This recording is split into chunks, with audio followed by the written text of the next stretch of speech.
नमस्कार, आप देख रहे हैं न्यूज़ 18। मैं हूं आपके साथ मेनका चौधरी और आज हमारे साथ बहुत ही खास मेहमान इस वक्त न्यूज़ रूम में मौजूद हैं। इनको अक्सर ही आप हमारे टीवी शो पर और साथ ही साथ नेशनल चैनल्स पर भी डिबेट करते हुए देखते हैं और बहुत ही गुस्से में रहते हैं अक्सर, और सबसे ज़्यादा इनके टारगेट पर एंकर ही होते हैं। और अब आप समझ चुके होंगे कि मैं किन की बात कर रही हूँ। मैं बात कर रही हूँ अनुराग भदौरिया जी की, जो समाजवादी पार्टी के प्रवक्ता हैं।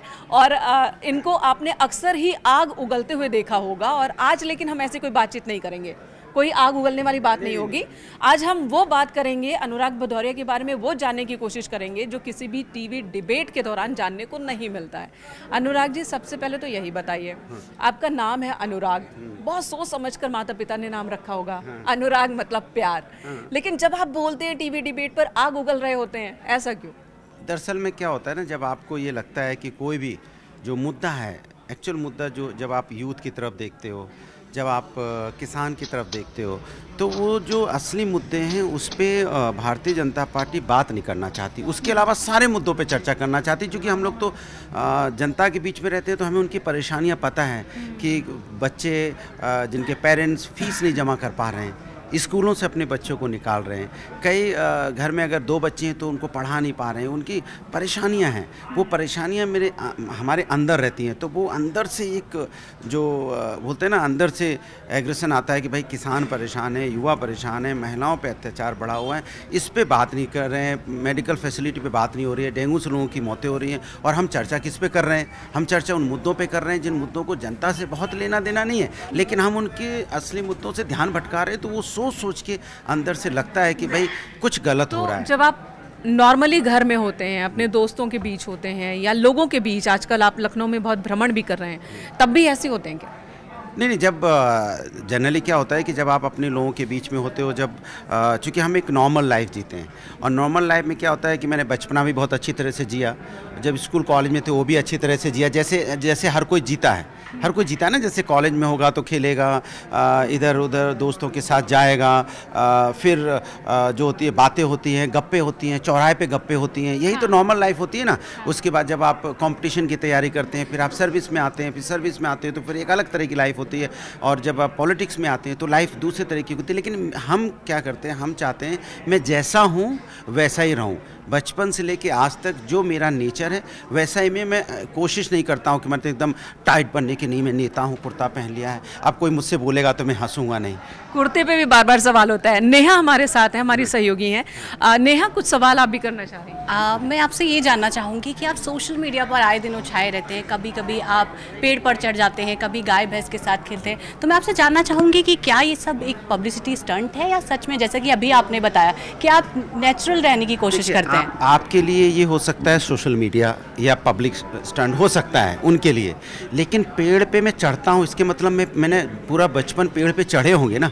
या आप देखते हो मैं ट्रैक्टर चला रहा हूँ या खेती या कोई भी चीज़ कर रहा हूँ, या आपने जो भी चीज़ें देखी होंगी तो बांसुरी बजाते हुए देखा होगा, तो मैं कर रहा हूँ ना, ये मेरी साधना है। और ये साधना को, ये मेरा अपना टैलेंट है जो मैं बचपन से करता आ रहा हूँ, मैं वो करता रहता हूँ। अब वो आज के लोगों के लिए वो सोशल मीडिया हो जाता है, खबर हो जाती है। इससे रिलेटेड मेरा सवाल है, हमने देखा था आपको सोशल मीडिया पर ही, आप धान की रोपाई कर रहे थे, काट लिया?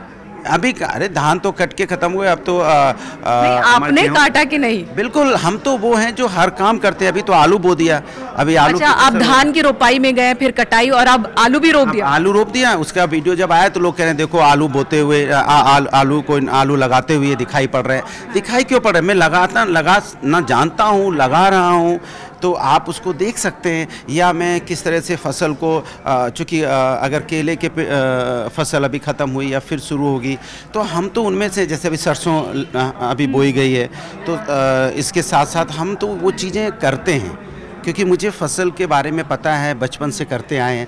पहले क्या था कि हम लोग, मीडिया नहीं था तो कहीं वो कोई देख नहीं पाता था। अब चूंकि मीडिया बहुत आसानी से पहुंच तो जाते हैं, अगर कैमरे में या मोबाइल पे डाल दिया तो लोग देख लेते हैं, तो लोग कहते हैं कि नहीं ये अपने आप का एक सोशल मीडिया पे ज़्यादा हो रहा है। ऐसा कुछ नहीं है। अब इन्होंने बहुत एक अच्छा जिक्र किया कि जब मीडिया नहीं था तब हम क्या करते थे, कोई देखता थोड़ी था। तो जब मीडिया नहीं था, यानी कि जब आप कॉलेज के दिनों में थे, पढ़ाई कर रहे थे, जवान हो रहे थे, तो उस दौरान अनुराग भदौरिया क्या करते थे? और सुना है कि आप अखिलेश जी के साथ भी रहते थे। देखिए, दरअसल में क्या था कि हम लोग एक नॉर्मल, मैंने कहा ना जैसे कॉलेज की ज़िंदगी होती है, आप दिन में कॉलेज करते हो, फिर आपके साथी होते हैं, फिर आप गप्पे मारते हो, बेवजह दूसरों की मदद के लिए दौड़ते रहते हो, बेवजह दूसरों के लिए लड़ते रहते हो। बैठकियाँ भी होती होंगी, पार्टीज भी होती? नहीं, पार्टी, हम लोग पार्टी एनिमल नहीं थे। हम लोग उनमें से थे दोस्तों की, किसी का जन्मदिन है तो चले गए तो आपस में सब लोग मिल गए, किसी के लिए किसी ने कुछ कह दिया तो उसके लिए बेवजह लड़ने चले गए। और मैंने हर काम किसी उससे नहीं होता था, दोस्तों के बीच में होता था। तो दोस्तों के बीच में ऐसा रहता था ना, हर चीज़ खेलना है तो पता चला मैच ही चल रहा है, हर दूसरे दिन क्रिकेट मैच ही होता रहता था। कभी कभी साथी एक साथ मिल गए तो पिक्चर देखने जा रहे हैं तो साथी सारे मिलके पिक्चर देख के आ गए, पिक्चर देखने के बाद आए फिर चौराहे पे बैठ गए। तो कभी जब त्यौहार आता था तो सब एक साथ मिलके, तो हम लोग ज़िंदगी को जीते थे जैसे एक नॉर्मल लड़के जीते हैं ना, कि मतलब कॉलेज में करेंगे तो अपने दोस्तों से ही मिलेंगे, उनके फंक्शन में भी जाएंगे, फिर वो कहते हैं ना बेवजह उनके लिए लड़ेंगे भी, और वहीं से राजनीति की शुरुआत हो गई। अखिलेश यादव का जिक्र हो रहा था, मैं आपसे जानना चाहूंगी अखिलेश यादव से कैसा रिश्ता है आपका? क्या आप लोग बचपन के फ्रेंड्स हैं? देखिए, हम लोग एक ही जगह से हैं और एक ही इटावा के, और एक ही बोली भाषा, एक ही संस्कृति और संस्कार हमारा है। तो हम लोगों के बीच में हमेशा से मधुर संबंध रहे हैं, और इसलिए भी है अच्छे संबंध उनके साथ हैं क्योंकि वो अपनी जो भी उनके साथ रहता है उसको वो संभाल के रखते हैं सबको। वो कभी उन्होंने ये नहीं देखा जब हम लोग कि भाई नेताजी के बेटे थे, जाहिर सी बात है, और नेताजी चीफ मिनिस्टर हो चुके थे, बड़े नेता थे भाई, और उनके साथ हम लोग को कभी एहसास उन्होंने कैसे थे और अब कैसे हैं? नेचर में कुछ बदलाव? तब भी हम लोग थे जिनको हम लोग कहते हैं, तब भी उनके साथ सुदामा थे, बहुत सारे, अब भी सुदामा उनके साथ हैं। वो अपने सुदामाओं को पकड़े हुए हैं और उनका साथ नहीं छोड़ते। हमारा किसी बात पे हम बोल भी देंगे, कह भी देंगे, लेकिन वो जानते हैं कि हम लोग जानते हैं कि उनका दिल इतना बड़ा है, आज से नहीं, शुरू से ही वो हमको आप बताइए, कभी भी अखिलेश यादव जी को आपने, चूँकि 26 साल में एकदम नई उम्र थी और 26 साल में लोकसभा के सदस्य हो गए थे, तो 26 साल में जब वो आदमी दिल्ली पहुंचता है तो आपने देखा होगा पार्टियों में कई नेताओं के बच्चों को आपने देख लिया होगा जब, लेकिन अखिलेश यादव जी की कोई फोटो नहीं होगी। क्योंकि अखिलेश यादव जी एमपी थे जरूर, लेकिन उनका पूरा समय जाके अपने कॉन्स्टिट्यूंसी कन्नौज से जीते थे, गाँव में बीतता था, और जो उनके साथी थे वहाँ के रहने वाले उनके साथ बैठते थे। वो कभी कह रहे कि अखिलेश जी घर परिवार में ज़्यादा, हाँ ज़्यादा, वो अपने साथी और अपनी दुनिया जो गांव परिवार में बसती है वहीं रहते हैं। आज भी आप देखो, जैसे उनको फुर्सत मिलती है सैफी चले जाते हैं, उनको गांव या वहाँ से फुर्सत होती है तो जहाँ पे फंक्शन हो रहे हैं, वो ज़्यादातर दिल्ली वगैरह में उन्होंने रहना कभी उतना पसंद नहीं किया उस एज पे भी। तो जिस एज पे लोग नेताजी की क्या ताकत थी, तो वो हम लोग, हाँ, मैं आपसे, अभी आपने बताया कि आप लोग एक ही जगह से हैं, तो आप लोग एक ही जगह से इसलिए आप अखिलेश यादव को इतना ज़्यादा पसंद करते हैं, या एज अ पॉलिटिशियन आप उन्हें कितना पसंद करते हैं? व्यक्तित्व एक जगह से तो बहुत आपके परिवार में भी लोग होते हैं जिनकी आपसे नहीं पटती है, आपके अपने खून के लोग होते हैं जिनसे आपका स्वभाव नहीं मिलता है। उनका स्वभाव इतना सरल है, माने अगर कोई भी मिलेगा तो उनका हो जाएगा। उनकी कहानियाँ सबके पास होंगी, ऐसा कोई नहीं होगा, कोई आपको भी मिलता होगा जो उनकी कुछ कहानी बताता है। बताइए मैं गलत कह रहा हूँ तो वो भी कहानी बताता होगा, हम गए तो उन्होंने नाम से, हम मिले थे और फिर दोबारा मिले तो भी नाम से बुला लिया मुझे, और फिर हमने कोई उनसे मदद मांगी थी तो उन्होंने तुरंत उसकी मदद की। और रास्ता चलते लोगों से मिलते चलते हैं, बात करते चलते हैं। आपने कई उनकी देखी होगी चीज़ें कि रास्ते में जा रहे हैं और उतर गए, लेकिन कई बार वो तुनक भी जाते हैं छोटी छोटी बातों पर। खैर, इस पर हम बहुत ज़्यादा बात नहीं करते हैं, बहुत बातें अखिलेश जी पर हो गई। हमारे साथ हमारी एक और सहयोगी आस्था है, अक्सर आप दोनों ही टीवी पर बहस करते हुए नजर आते हैं हमारे दर्शकों को। आस्था यहाँ कुछ सवाल करना चाहती है? ये जरूर है। बिल्कुल बिल्कुल, नहीं, ये बोलने पर ही मेरा सवाल है। मुझे लग रहा है कि अभी अनुराग जी को जो हमारे दर्शक सुन रहे होंगे वो ये तो नहीं सोच रहे कि हम कोई डुप्लीकेट ले आए हैं। इनका तो स्टॉप भी है, पॉज भी है, फुल स्टॉप भी है, कॉमा भी है। डिबेट में क्या हो जाता है अनुराग जी, आपको स्टॉप पॉज कहाँ जाता है? डिबेट में आप हमारी सुनना नहीं चाहते ना, आप वायरल होने के लिए करते हैं ऐसा? नहीं, आप एक उसके माइंडसेट से बैठते हो और हम अपना, चूंकि मुझे जनता की बात करनी है तो उसमें क्या होता है कि जब हम डिबेट में होते हैं तो हम तो जनता के लिए है ना, सेवा भाव से बैठते हैं। आप अपने एजेंडे के साथ बैठते हैं तो हमारा एजेंडा और सेवा भाव। अच्छा, मतलब हरे कुर्ते की तरह ये भी कोई रणनीति है, इस पर आप नहीं बोलेंगे कि वायरल होने के लिए करते हैं ऐसा? अनुराग, हाँ, वायरल होने के लिए कुछ नहीं होता है कि मतलब अगर 2 मिनट की लिमिट है किसी वीडियो की तो उसमें अनुराग जी 4 मिनट की बात कह जाए। हाँ, वो हमारी अपनी बात बोलने का अपना तरीका है, लेकिन आप 2 मिनट में भी तो आप कम से कम 200 बार डिस्टर्ब कर देते हैं। अच्छा, मेरा एक सवाल इसी से रिलेटेड है, क्या कभी आपने वो जो मीटर अगर कोई होता हो तो उस पर कभी वो नपवाया कि 1 मिनट में आप कितने शब्द बोल जाते हैं क्योंकि मुझे पता है डिबेट के दौरान। हाँ, वही मैं कह रहा हूँ, मुझे पता है ना कि उसके बाद मौका कब मिलेगा, क्योंकि विपक्ष वालों को आजकल मौका कम मिलता है। तो मुझे लगता है कि कम समय में जितना ज़्यादा बोल दो, अपनी बात पहुँचा दो जनता तक। बहुत पहले की बात है, शेखर सुमन वो इंडिया की ओर से सबसे ज़्यादा कम वक्त में सबसे ज़्यादा वर्ड्स और क्लियर बोलने के लिए उन्होंने एक रिकॉर्ड बनाया था। आपका भी कोई सवाल है? अनुराग जी, मेरा सवाल है कि आप जानते हैं 2024 का इलेक्शन आने वाला है, तो क्या इंडिया अलायंस की तरफ से अखिलेश जी पीएम के उम्मीदवार हो सकते हैं? देखिए, हम जो कार्यकर्ता हैं समाजवादी पार्टी के, और मुझे लगता है हर पार्टी के कार्यकर्ता और हमारी पार्टी के कार्यकर्ता जरूर चाहेंगे कि हम ज़्यादा सीटें जीत के, 60 सीटें कम से कम जीतें उत्तर प्रदेश के अंदर में। और समाजवादी पार्टी की तरफ से कार्यकर्ताओं का तो मन रहेगा कि अखिलेश यादव जी प्राइम मिनिस्टर बने। हर कार्यकर्ता चाहता है, हम भी चाहते हैं, दिल से चाहते हैं, क्यों नहीं चाहते हैं। इतना अच्छा व्यक्तित्व है जिसने उत्तर प्रदेश को एक विकास के रास्ते पर लेके गए हैं। और आप देखिए, आज विकास अगर उत्तर प्रदेश में दिखाई पड़ता है, चाहे वो क्रिकेट मैच सेमीफाइनल अगर जीत रहा हो तो इकाना में जीता, वो भी उत्तर प्रदेश के अंदर में ही आता है। या आपने मेट्रो देखी हो, या आपने एक्सप्रेस वे देखे हो, या समाजवादी पेंशन की बात हो, या 100 डायल की बात हो, मेडिकल हॉस्पिटल्स की बात हो, महिलाओं की सुरक्षा के लिए 1090 बनाया, एम्बुलेंस बनाए 118 जो गाँव तक लोगों को अगर बीमार होता है तो लेके आते हैं, और हर डिस्ट्रिक्ट में हॉस्पिटल देने का काम किया। तो इतने सारे काम जब उन्होंने किया है, पार्क बनाए जिससे लोग टहलने जाएं, लाखों लोग सुबह सुबह टहलने जाते हैं, कहाँ टहलने जाएंगे, फ्लैट में लोग रह रहे हैं। तो ये सोच किसकी थी? ये जो बात है, ये इंडी गठबंधन में कभी रखी गई है बात? नहीं, हमें रखने की क्या ज़रूरत है, तो पूरा हिंदुस्तान और पूरा उत्तर प्रदेश के लोग जानते हैं, आप भी जानती हैं, तो हमारी तरफ से आप भी बोल दिया करो तो ज़्यादा अच्छा है।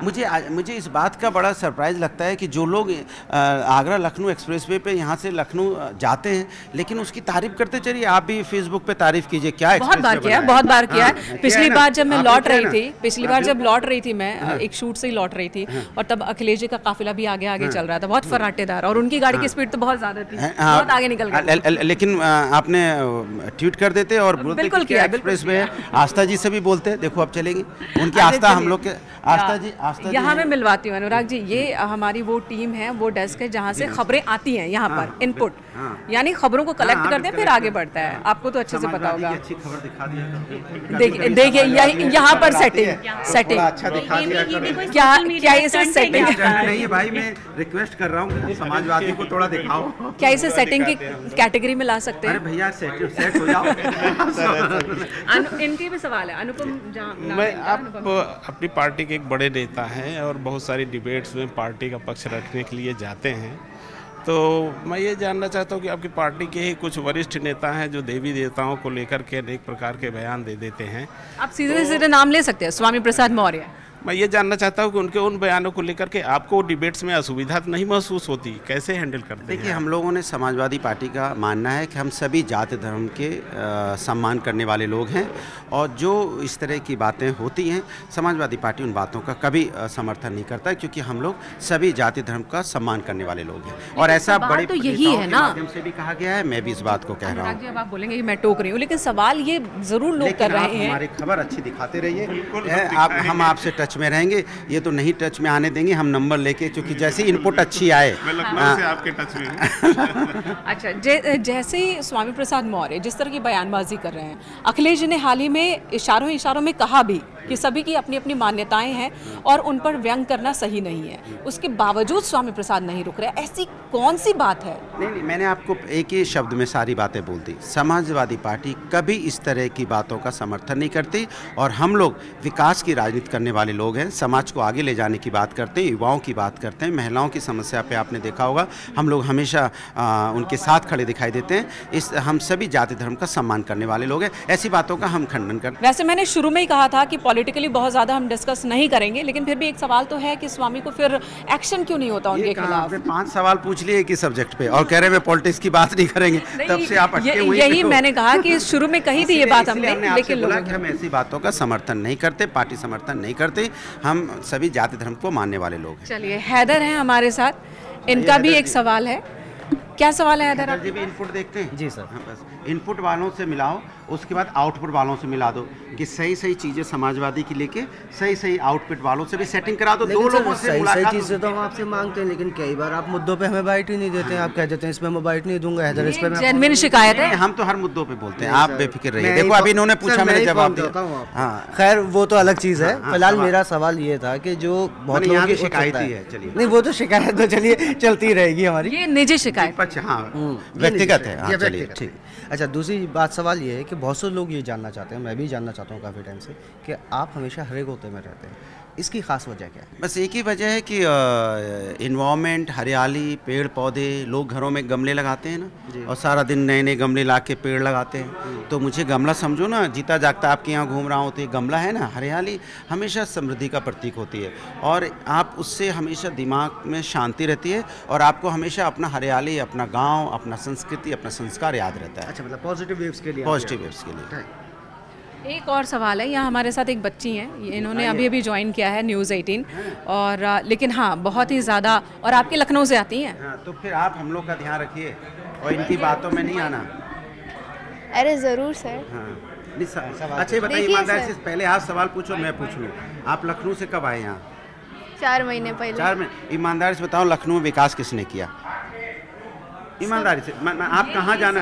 नहीं, आप जाना कहाँ अच्छा लगा? अच्छा, लखनऊ में कहाँ आपको बैठना, आप घूमने जाते हैं? जैसे रिवर फ्रंट हुआ, जो रिवर फ्रंट है उसमें गए कभी? गए तो कई बार है, लेकिन हम पुराने लखनऊ से हैं, तो हमने पुराना लखनऊ ज़्यादा घूमा है। इमामबाड़ा में जो लाइटें हम लोगों ने लगाई, जो बनाया, वो अच्छा लगा कि नहीं? वो भी अच्छा लगा, और जो पेंट हुआ नया नया वो भी अच्छा लगा।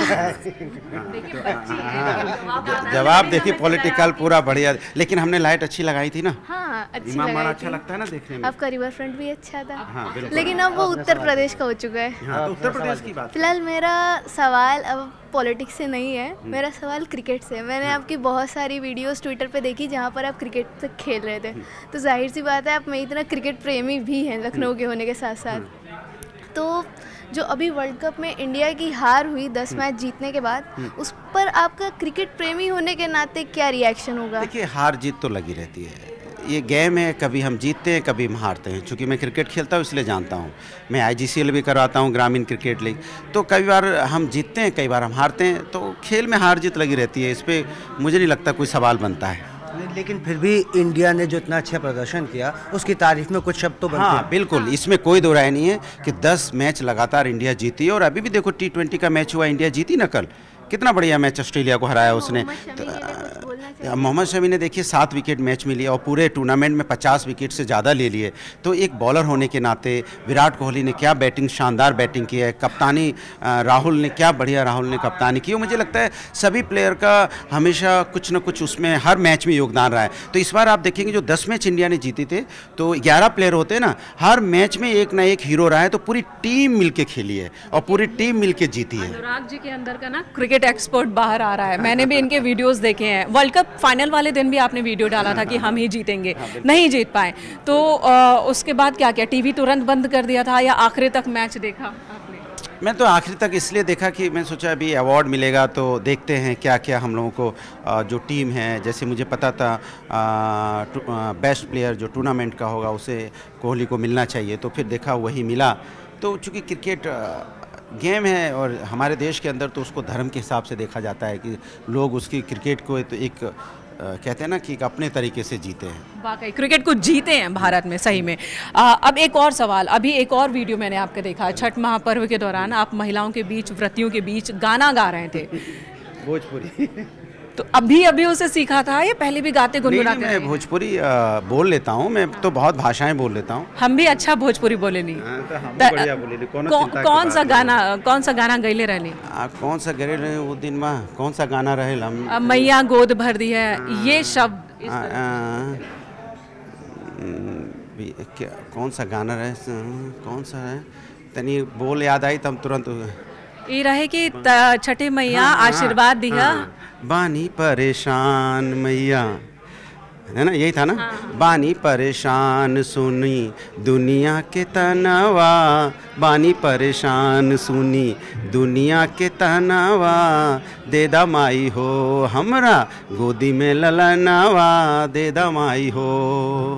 रोले से रात होला दुनिया आधार बा, सुन ली बिनतिया यही अर्ज हमार बा, दे दामाई हो हमरा सोना सलनवा, दे दामाई हो।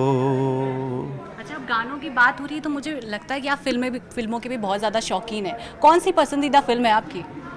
मुझे तो पिक्चर सारी अच्छी लगती हैं, जो मैं देख के आता हूँ ना मुझे लगता है ये बहुत अच्छी है, उसके बाद जब दूसरी देखता हूँ तो मुझे लगता है ये बहुत अच्छी है, तो वो तय कर पाना बहुत मुश्किल होता है, लेकिन शोले आज भी मेरे दिल में धड़कती है। पसंदीदा हीरो कौन सा है आपका?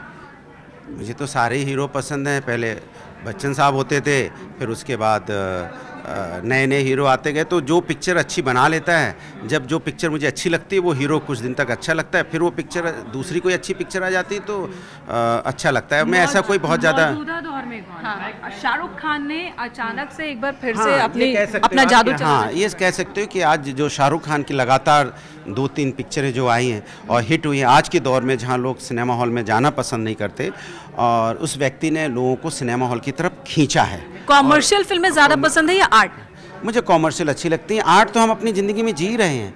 आर्ट मतलब आपकी नॉर्मल ज़िंदगी की कहानी, तो जो हमारी आम ज़िंदगी की कहानी वो हम आप सब सुबह जीते ही हैं। सुबह उठ के ऑफिस आना है, ऑफिस में जैसे आप आते हो, बॉस को देखना है कि आज का मूड ठीक नहीं है, वो हमें असाइनमेंट ठीक मिल रहा है कि नहीं मिल रहा है। हम भी सुबह उठते हैं, सोचते हैं आज ये काम रह गया है, कल वो काम करना है, पॉलिटिक्स में ये छूट गया, वहाँ छूट गया, घर का ये काम छूट गया। तो ये नॉर्मल जो लाइफ है ये हम लोग बचपन से जीते आए हैं। अब इसको टीवी में बैठ के क्या देखें? टीवी में अगर मौका मिले तो थोड़े मन को खुश करने के लिए थोड़ा कॉमर्शियल हो जाए, थोड़ा सा तड़का लगे, लग रहा है कि कुछ चल रहा है शाहरुख खान की मूवी या किसी की जवान, तो थोड़ा सा एंटरटेनमेंट होना चाहिए तो अच्छा लगता है। आर्ट तो हम एंटरटेनमेंट, क्योंकि आर्ट तो हम अपनी ज़िंदगी में रोज़ ही जीते हैं, सुबह से लेकर शाम तक जी तो रहे हैं। शायद ये अनुराग जी को टीवी डिबेट में सुनने वालों को पता नहीं होगा, उन्हें लगता होगा कि शायद ये दिन भर किताबें पढ़ रहे होंगे, पेपर पढ़ रहे होंगे और ये तैयार कर रहे होंगे कि किस तरह से सत्ता पक्ष को घेरना है, लेकिन ये फिल्में भी देखते हैं और वो भी कॉमर्शियल।